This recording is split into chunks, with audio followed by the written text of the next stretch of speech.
Oke, di video pertama ini gue akan, enggak pertama sih, pertama tapi tentang aljabar. Oke, jadi permulaan ya, sebagai permulaan kita belajar aljabar, kita harus tahu dulu apa itu aljabar. Kita harus bisa memberikan garis batas yang jelas antara aljabar dengan ilmu hitung yang sebelumnya kita pelajari atau aritmatika. Nah, simpel lagi nih. Oke, gue berangkat dari keresahan dulu aja deh. Biasanya orang di sosial media ataupun kebanyakan orang itu bilang bahwa matematika mudah sebelum itu ya. Matematika masih dianggap mudah, kemudian sulit ketika X dan Y menyerang. Gitu. Dalam tanda kutip ini mungkin maksud mereka adalah matematika mudah ya sebelum aljabar masuk gitu. Padahal ya inti ataupun salah satu jantung dari ilmu matematika adalah aljabar gitu. Nah, apa itu aljabar sebenarnya dan bagaimana kita bisa menggunakan aljabar untuk kehidupan kita sehari-hari atau kita bisa menyelesaikan kasus dalam kehidupan sehari-hari menggunakan aljabar atau setidaknya kita bisa memodelkan ya atau merumuskan kasus keseharian kita menggunakan aljabar.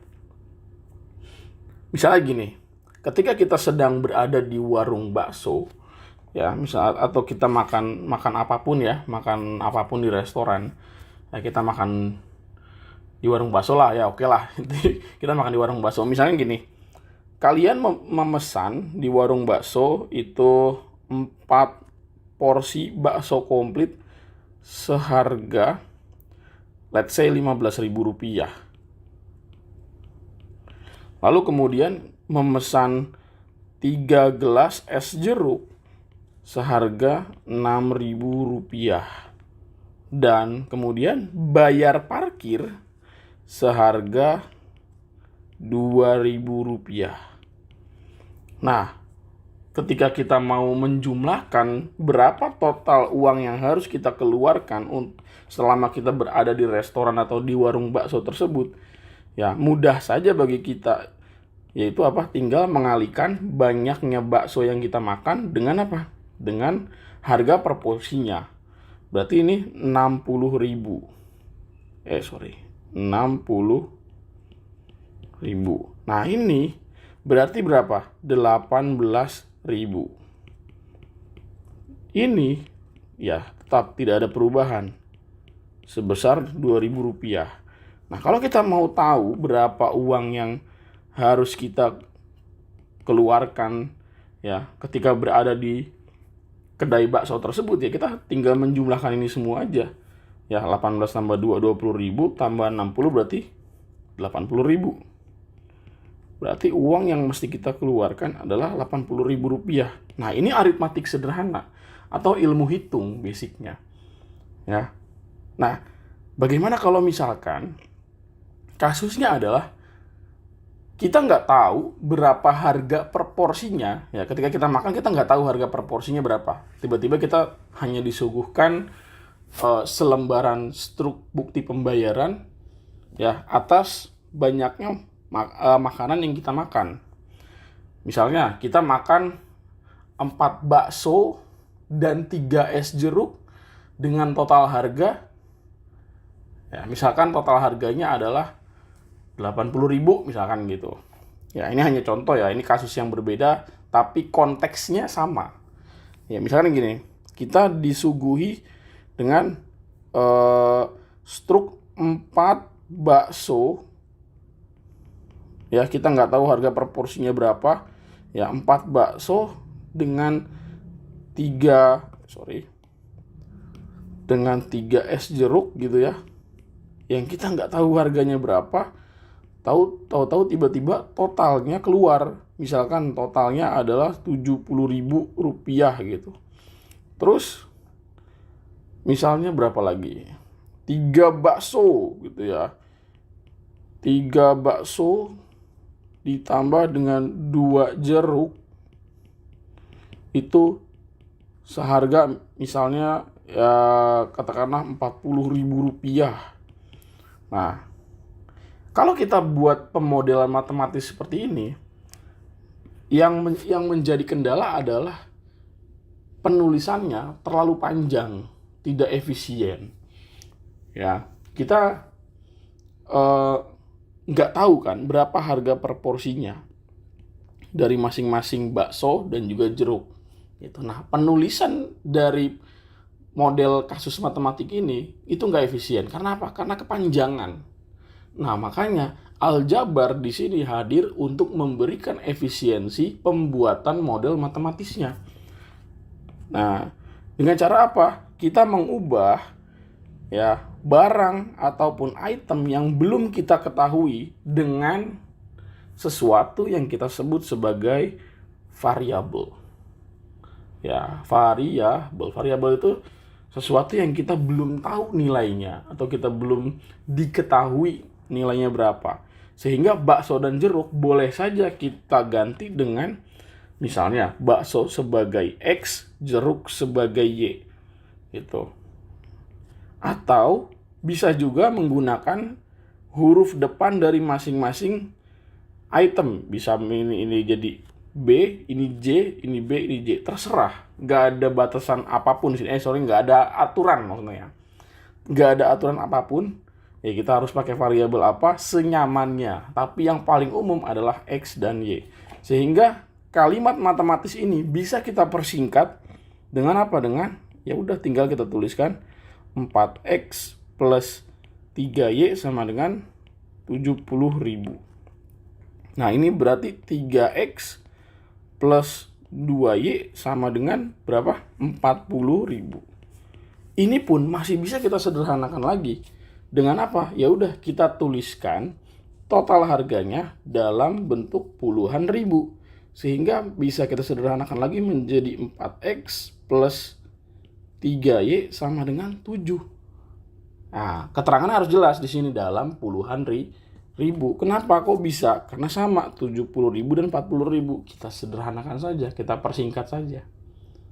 Gitu. Nah, intinya adalah di sini aljabar memudahkan kita dalam membuat model matematika dalam kehidupan sehari-hari. Jadi, kalau dibilang matematika sulit karena ada X dan Y atau karena ada aljabar, salah. Justru ilmuwan atau matematikawan ya yang berperan dalam menemukan aljabar yaitu karena mereka merasa resah. Gimana ya caranya supaya gue bisa menyelesaikan permasalahan dengan lebih mudah gitu. Nah, makanya hadirlah konsep variabel. Nah, dalam aljabar ya oke. Definisinya deh, kita mulai dari definisinya dulu. Jadi definisi dari aljabar ya, gue permudah saja definisinya, yaitu ya gabungan ya ilmu hitung ataupun kita sebut sebagai aritmetika dengan apa? Penggunaan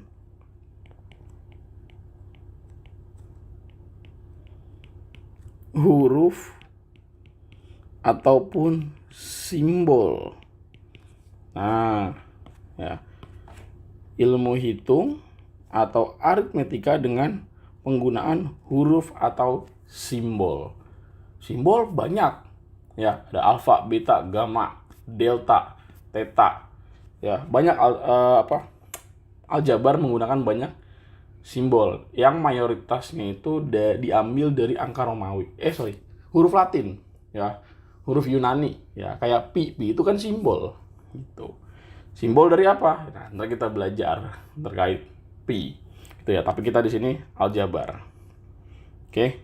Nah, inilah definisi dari aljabar dari kasus yang kita jelaskan sebelumnya. Bentuk umum dari aljabar sendiri adalah misalnya gini. Ya, 4X plus Y, plus 2Y aja ya, plus 2Y plus 5. Di mana? Tadi ya, X dan Y itu adalah variabel atau mewakili sesuatu yang belum kita ketahui nilainya. dalam pendidikan tinggi atau mata kuliah matematika, biasanya variabel itu istilah kerennya adalah peubah gitu. Nah, terus angka yang ada di depan variabel atau yang nempel dengan variabel itu kita sebut sebagai koefisien. Tugasnya sebagai apa? Pengali, ya, sebagai pengali dari variabelnya. Nah, yang berdiri sendiri nggak punya huruf sama sekali, ya, yang nggak punya huruf sama sekali di sini sendirian, ini kita sebut sebagai apa? Konstanta. Kenapa disebut konstanta? Karena dia sendirian, nilainya tetap, nggak pernah berubah. Beda dengan 4x yang memiliki peubah, yaitu x. Ya, peubah, dia yang mengubah. Berapapun nilai x-nya itu dapat mengubah ketika dia dikalikan dengan koefisien. Sehingga nanti nilainya bisa berubah-ubah tergantung berapa nilai x yang kita ganti. Gitu. Tapi kalau konstanta, dia berdiri sendiri, konstan, nilainya selalu tetap. Gitu. Nah, ini ya, ini dan ini kita sebut sebagai suku. Ya, jadi 4x, 2y, dan 5 itu kita sebut sebagai suku. Ya, jadi ada istilah suku pertama, suku kedua, dan suku ketiga. Jadi dalam satu penulisan aljabar ini terdapat 3 buah suku. Gitu. Terdapat 3 buah suku. Nah, kumpulan dari suku ini kita sebut sebagai apa? Sebagai ekspresi atau ungkapan, ya, ungkapan matematis atau ungkapan aljabar, ya. Gabungan dari mereka semua, ya, gabungan dari suku ini kita sebut sebagai ekspresi. Itu atau ungkapan matematis atau aljabar, ungkapan aljabar. Gitu. Oke. Sekian untuk episode pertama perkenalan aljabar. Sampai jumpa di episode berikutnya.